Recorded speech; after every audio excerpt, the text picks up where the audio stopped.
On va faire une kata de TDD ensemble sur le site CyberDojo. Je vais choisir une qui s'appelle Leap Years, année bissextile, qui me semble être une des plus simples.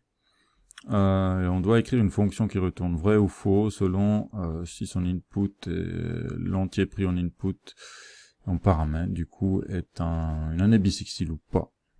Et la définition d'une année bissextile dans le calendrier grégorien, il faudrait peut-être ajouter pour être plus précis, est que l'année est divisible par 4, mais n'est pas divisible par 100. Sauf si elle est aussi divisible par 400. Donc, par exemple, 2001, c'est une année bissextile. Une année pas bissextile, une année normale typique, et 1996 est une année bissextile typique. Est-ce qu'elle est divisible par 4? Et 2001 n'est pas divisible par 4. 1900 est une année normale, et ça c'est pas typique, parce qu'elle est divisible, 1900 est bien divisible par 4, mais c'est aussi divisible par 100. Donc du coup, ce n'est pas une année bissextile.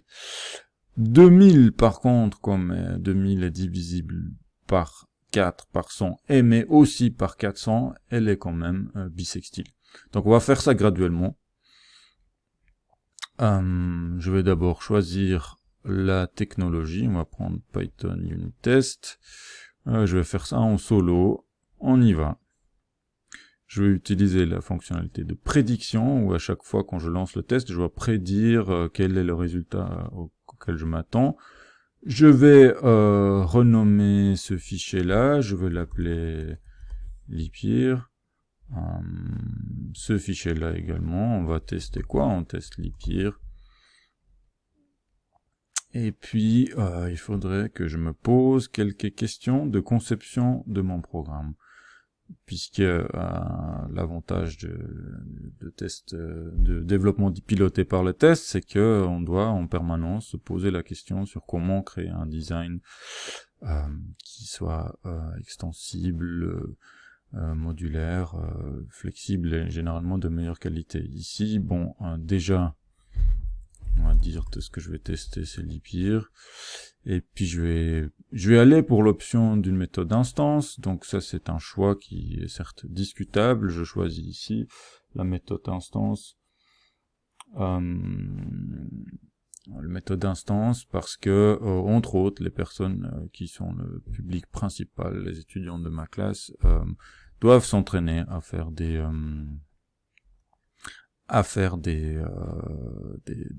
la programmation orientée objet. Donc ici, je vais essayer d'écrire un premier test. J'ai oublié un A ici. Je vais faire un premier test. Je vais lui dire que on va tester que l'année 1996 should be common leap year. Donc on a à l'année 1996 devrait être une année bissextile commune. Comment je vais écrire ce test? Ben, je vais créer une année, ici, j'ai envie de faire ça comme ça, je vais créer une année 1996, et je vais ajouter une méthode à cette classe qui demande est-ce que c'est une année bissextile? Et la réponse attendue ici, c'est true. Ok, maintenant il faudrait que je fasse compiler tout ça, donc pour que tout ça compile, bah, ici déjà je dois mettre le nom du fichier puisque je l'ai renommé, et je vais importer la classe year. On peut discuter si ici je devrais écrire test leap year ou test year, parce que la classe que je vais tester c'est year, mais en fait la fonctionnalité que j'ai envie de tester c'est le fait si c'est une année bissextile ou pas, donc je reste sur cette manière de faire, mais ça c'est un autre point qui est évidemment discutable. Donc il faudrait que je crée au moins le minimum pour que tout cela compile, ça j'en ai pas besoin.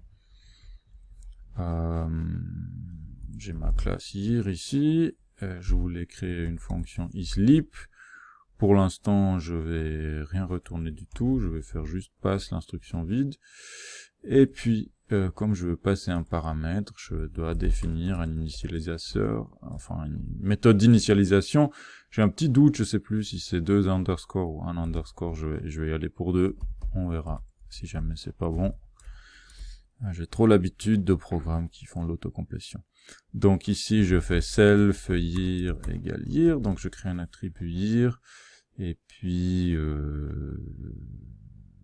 c'est à peu près tout, je pense. On y va comme ça, on a un code assez simple.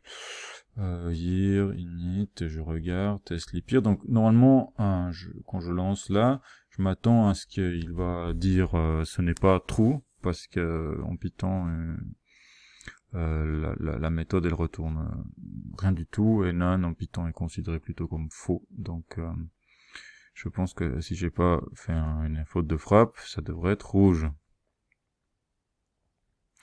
Et effectivement c'est rouge, et donc ils disent none is not true, donc la méthode retourne none, et ça c'est pas true, donc ça passe pas. Je vais maintenant passer à la phase où j'essaie d'écrire la manière la plus simple pour que ça passe, et la manière la plus simple me semble quand même être ici, je vais faire juste un return de true. Je relance, maintenant je pense que ça devrait passer, parce que finalement c'est assez simple. Voilà, c'est tout bon. Je passe à la phase de refactoring. Ici pour l'instant il n'y a pas beaucoup de code, donc je vais pas faire du refactoring. Je sais très bien que ce code là ça pourrait pas être la solution finale, mais la règle du TDD c'est d'écrire uniquement du code qui est requis par le test. Donc on parle vraiment du pilotage par les tests. Ici je ne teste que le cas où j'attends true, donc pour l'instant je laisse ça à true. Et puis ici, pour l'instant, il n'y a pas grand-chose à refactoriser, donc je vais rajouter un deuxième test. On va faire un test pour... on va tester que 2001 should... Ah, il y a quand même quelque chose que j'aimerais refactorer. Je me rends compte que j'ai marqué should by commonly peer, mais c'est should be. Donc je reteste, ça devrait toujours être vert, ça devrait rien changer. Effectivement, c'est tout bon. Donc, on continue. On va rajouter une autre méthode de test. Nous allons tester que 2001 devrait être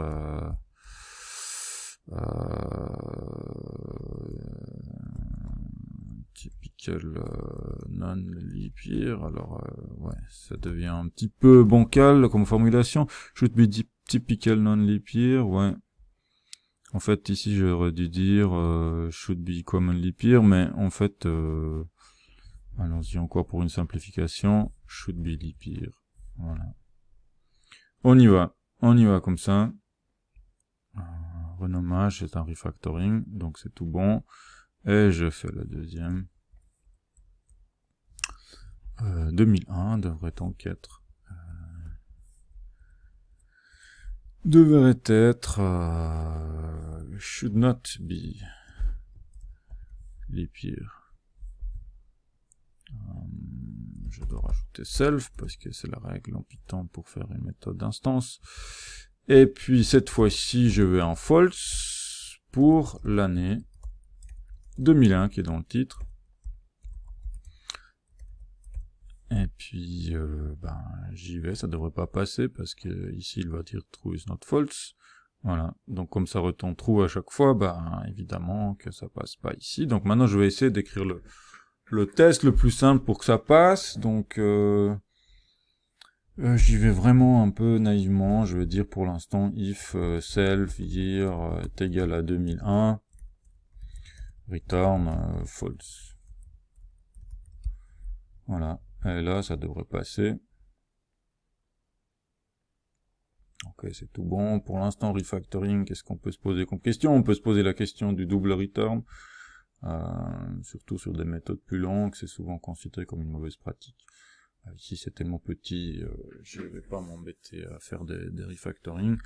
Mais par contre, dans mon test ici, je vais peut-être rajouter un autre test pour une autre année qui ne devrait pas être une année bissextile, pour qu'on ait un peu une meilleure couverture. On va prendre une année, je sais pas, par exemple, si j'ai bien compris, 1700, 1799 devrait pas être une année bissextile non plus.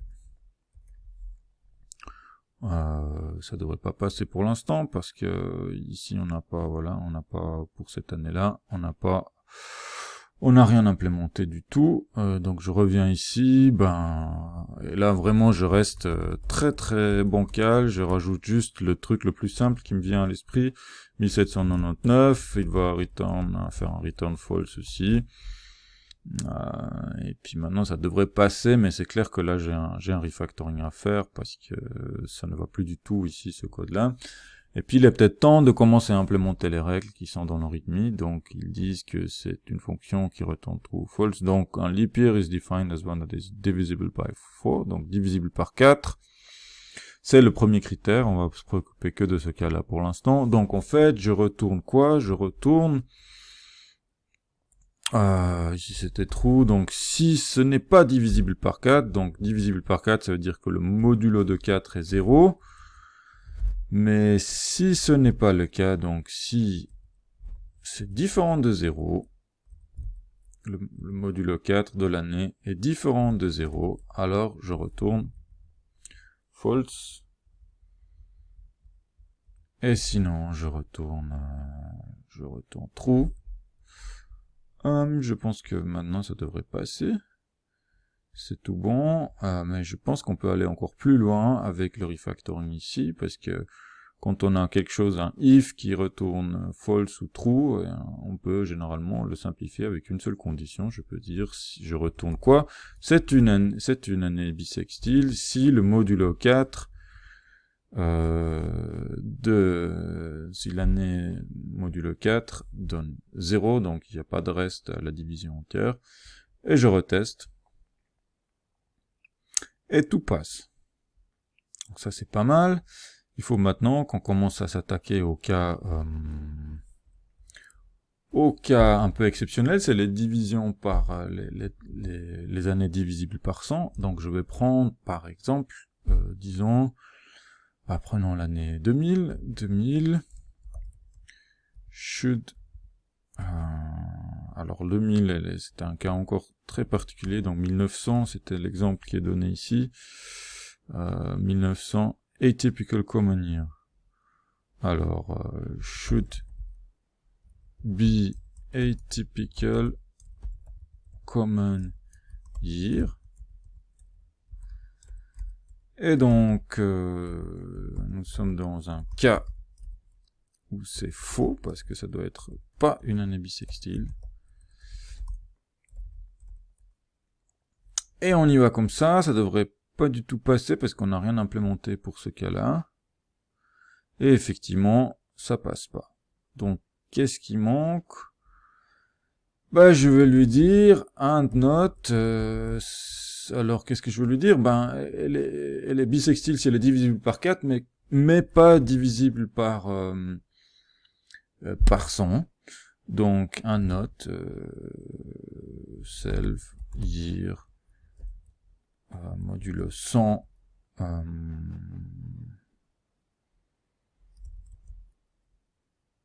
égale 0. On relance ça devrait passer maintenant. Et ça passe, et là on passe à la phase de refactoring, et je me rends compte que ici ça devient assez illisible. Une manière de gérer ça serait de faire une fonction divisible, voilà. Je vais l'appeler is pour signifier que c'est un boolean, is divisible, et puis je prends n et m, et je retourne quoi? Je retourne... ouais. Bon, je pourrais écrire donc ma propre fonction, dire un truc comme celui-là. Si n est divisible par m, si n modulo m donne 0, et je pourrais l'insérer ici. On va le faire.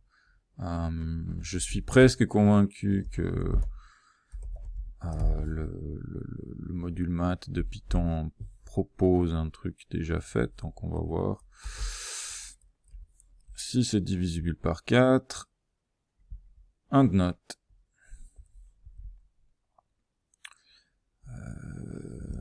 Is divisible.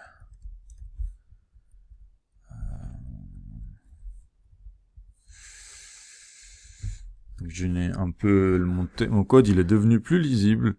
J'ai moins expressions avec des modulos bizarres. Normalement, ça devrait toujours passer. Si j'ai pas fait d'erreur, si j'ai fait une erreur, invalide syntaxe, une erreur de syntaxe.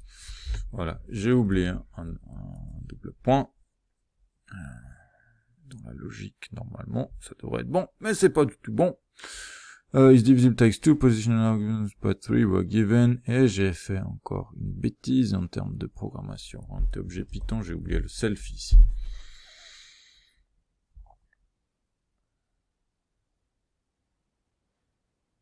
Et il y a plusieurs trucs qui marchent pas. Il y a 2 tests qui marchent pas, donc en fait ça retourne true is not false, false is not true, donc quelque chose qui joue vraiment pas.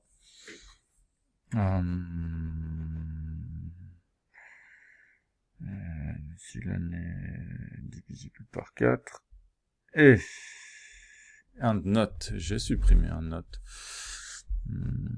Essayer de mettre ça à la ligne. Je crois que c'est le double slash ou le backslash, c'est déjà quoi en Python pour mettre la ligne? C'est le backslash, ça peut pas être le double slash qui est la division entière. Donc on y va pour... Ouais, pas facile sur mon clavier de faire le backslash. J'essaie comme ça. Et maintenant c'est bon. Donc je suis revenu à un état stable. Et voyez, grâce au test unitaire disponible, j'ai pu faire ce refactoring avec une assez bonne confiance. Maintenant je vais chercher Python Math Divisible. Est-ce qu'il y a voilà, est-ce qu'il y a un truc de prédéfini? On veut pas les autres cookies, voilà. Bon, ils utilisent ça avec l'opérateur modulo. Donc apparemment, il n'y a pas de fonction prédéfinie pour ça. Je vais quand même faire un petit changement, je vais ajouter un underscore devant la méthode pour signifier que c'est une méthode privée, qui a priori ne devrait pas faire de l'interface partie de l'interface publique année, parce que franchement ce n'est pas vraiment lié à l'année, c'est juste lié à ma méthode pour tester si l'année est bisextile. Ici voilà, j'aligne encore comme ça, et vu que j'ai fait des changements, je vérifie que ça marche toujours, et c'est bon. Donc on passe de nouveau à la phase, on essaye d'écrire un test qui passe pas. On va prendre l'exemple de l'année 2000, donc l'année 2000, puisqu'elle est divisible, certes, alors normalement elle est divisible par 4, donc ça devrait être une année bisextile, mais elle est aussi divisible par 100, donc elle ne devrait pas être bisextile. Mais en revanche, comme elle est divisible par 400, finalement, elle est quand même une année bisextile, donc ça devrait être une année bisextile atypique. Et du coup, ça devrait être une année bisextile, donc je vais écrire 2000. Is leap year? Oui, tout à fait, on espère bien. On lance, et ça va certainement pas être le cas. Effectivement, false is not true. Puisque ici je tiens pas compte du cas où c'est 400. Donc maintenant, bon, je vais faire le truc le plus simple. If ouais, j'aurais pu tricher avec ça aussi pour l'année 2000, pour l'année 1900, et j'aurais peut-être dû, mais ici je vais juste dire if self year égale 2000, on retourne false quand même. Maintenant ça devrait passer. Non, false is not true. Ah oui, elle devrait être, je suis allé trop vite, l'année 2000 devrait être bissextile, alors que normalement, voilà. Donc, on y va comme ça. C'est un peu moche, mais j'ai maintenant un test qui passe. Je vais rajouter un autre test pour avoir quand même un peu une couverture un peu meilleure, parce que figurez-vous que l'année 1600 devrait aussi être une année commune atypique, puisqu'elle est aussi divisible par 400. On y va. Ça doit être rouge parce que j'ai pas pris en compte l'année 1600. Et maintenant, je vais essayer de faire passer mon test. Je vais faire passer mon test. Je rajoute un petit OR ici. C'est vraiment moche et on va vite le corriger. 1600. Dans ce cas-là, on retourne true aussi. Là, ça devrait être ok, mais par contre, c'est hyper moche. Il faut faire quelque chose. Puis on va essayer d'implémenter la règle. Donc, ça devient un peu plus compliqué. Donc, en fait, c'est une exception à l'exception. Donc ici, on a l'exception à celle-ci. Donc, c'est divisible si c'est pas divisible par ça. Mais si c'est divisible par 400, c'est forcément une année bissextile, parce que une année bissextile, ben si c'est divisible par 400, c'est forcément divisible par 4. Comment je pourrais écrire ça en fait? Je pourrais rajouter ici, c'est pas divisible.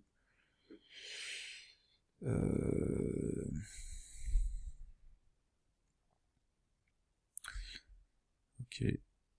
Et soit, donc je vais l'écrire comme ça. Donc c'est divisible, ça doit être divisible par 4, et ça ne doit pas être divisible par 100, ou alors si c'est divisible par 100, au moins il faut que ça soit divisible par 400. Je rajoute un backslash, je mets la ligne, il me semble qu'il manque une parenthèse, et ça du coup je le vire. Donc si c'est divisible par 4, ok, et soit c'est pas divisible par 100, ou alors c'est divisible par 400. Si c'est divisible par 100 et 400, c'est bon. Donc là, normalement, ça devrait passer. C'est effectivement bon. On peut discuter si c'est la plus jolie manière de faire ça, effectivement. J'ai quelques doutes. Là-dessus. Comment est-ce qu'on pourrait améliorer ça?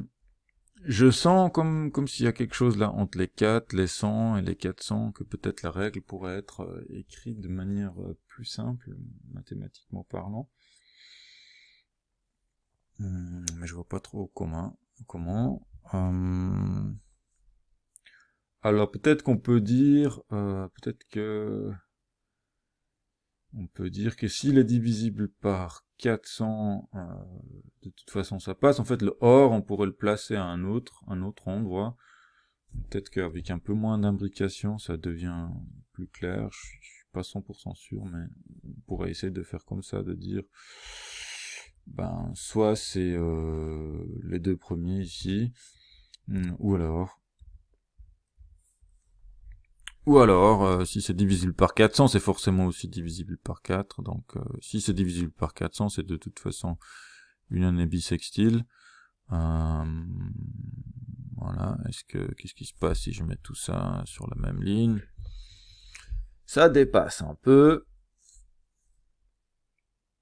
Ouais, c'est pas très joli.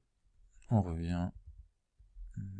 Je reviens. Je mets mon backslash pour continuer sur la même ligne.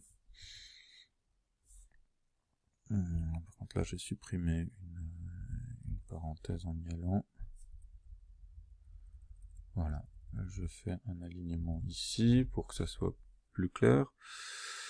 Et peut-être pour être sûr et certain, enfin il y a la précédence, normalement le AND devrait venir avant le OR. Si on n'est pas sûr, ben ça peut clarifier de rajouter une parenthèse. On va le faire avec la parenthèse, ça devrait passer normalement. Si j'ai pas fait de bug de logique. Et puis si j'enlève la parenthèse normalement, comme j'ai la précédence des opérateurs, AND vient avant le OR, ça devrait toujours passer. Voilà, donc ici j'ai une solution pour les années bissextiles. Ce que je trouve intéressant, et puis quand j'ai cherché en fait année bissextile sur DuckDuckGo, je suis tombé là-dessus et j'ai trouvé une petite phrase qui était collée là comme ça. D'ici le plus grand commun diviseur de l'année avec 50 est plus petit que le plus grand commun diviseur de l'année avec 80, alors l'année 1 est bissextile. Et je me suis dit, on pourrait essayer ça, en fait. Alors, on pourrait essayer ça. Ça pourrait encore, alors en tout cas, raccourcir le code. Je vais garder ça pour l'instant, je vais faire un test. On va le tester. Donc, si le plus grand commun multiplicateur de l'année avec 50 est plus petit que le plus grand commun multiplicateur de l'année. Voilà, alors elle devrait être bissextile, et plutôt que de l'écrire moi-même, un algorithme du plus grand commun diviseur, je vais prendre de la librairie match, je vais prendre le greatest common divisor, c'est la même chose en français, normalement c'est ça comme ça que ça s'appelle, GCD,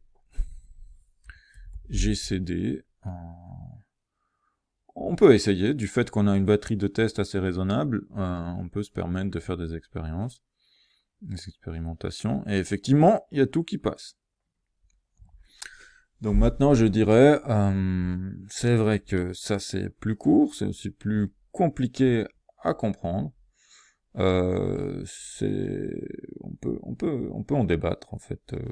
C'est discutable. Personnellement, en fait, puisque je trouve c'est plus explicite ça, je crois que je vais garder cette version-là. L'intérêt ici me semble être quand même que du fait que j'ai quand même des cas de test, alors peut-être qu'on pourrait l'étoffer encore un peu, on devrait, je pense. Et on va peut-être le faire dans une prochaine vidéo, voir avec les subtests de Python comment on pourrait faire des tests beaucoup plus exhaustifs. Mais en tout cas, ça donne une certaine confiance qui nous permet en fait d'essayer d'améliorer notre logiciel en confiance. En tout cas, pour tous les cas que j'ai testés, cette règle-là marche aussi bien que l'autre. Et puis finalement, disons, comme c'est beaucoup plus court, moi je vais y aller avec ça. Je vais y aller avec ça parce que je peux supprimer aussi le isdivisible. 50-80, je suis sûr que ça vient du fait que 5 x 8, c'est 40. Il doit avoir un lien avec ça, que c'est cette histoire de 400. Si c'est divisible par 50, donc si c'est 100, c'est divisible par 50, mais si c'est aussi divisible, si c'est divisible par 400, ça va par 80, si c'est 400, ça va être divisible par 80 aussi, mais pas si c'est 300 ou si c'est 300 ou 200 ou 100, donc je pense effectivement ça pourrait marcher ça. Ça pourrait marcher, et si c'est 50, ce n'est pas divisible par 4, mais ici, donc du coup, si c'est 50 lui-même, ici c'est 50. Ouais, on reste avec ça. Ça vaudrait la peine de faire une réflexion mathématique un peu plus poussée, faire une recherche pourquoi on peut l'écrire comme ça, pour avoir plus de confiance, ou alors rajouter des tests. Mais pour une première introduction du TDD, on va rester sur ceci. L'important me semble être le fait que on respecte bien cette phase de d'abord faire planter un test. Ça nous donne confiance que nos tests, ils marchent bien, en fait, qu'ils détectent un problème, parce que c'est bien le but des tests, détecter des problèmes. Et c'est ensuite faire marcher au plus simple, et après se prendre la liberté d'améliorer ce qu'on a écrit. Voilà pour ce premier kata, donc je vous remets les tests. On a différentes tests, différentes cas tests, on essaie d'être assez expressif. Peut-être un dernier changement que je vais me permettre, je vais rester dans cette même, plutôt que de dire leap year, not be leap year, je reste sur la terminologie qu'ils ont proposée dans l'énoncé en fait de la kata. Should be common year. Should be leap year, should be common year, atypical common year, atypical leap year, atypical leap year. Et ça devrait toujours passer. Et sur ce dernier petit refactoring, avec tous les tests qui passent, on va s'arrêter là. Merci beaucoup pour votre attention.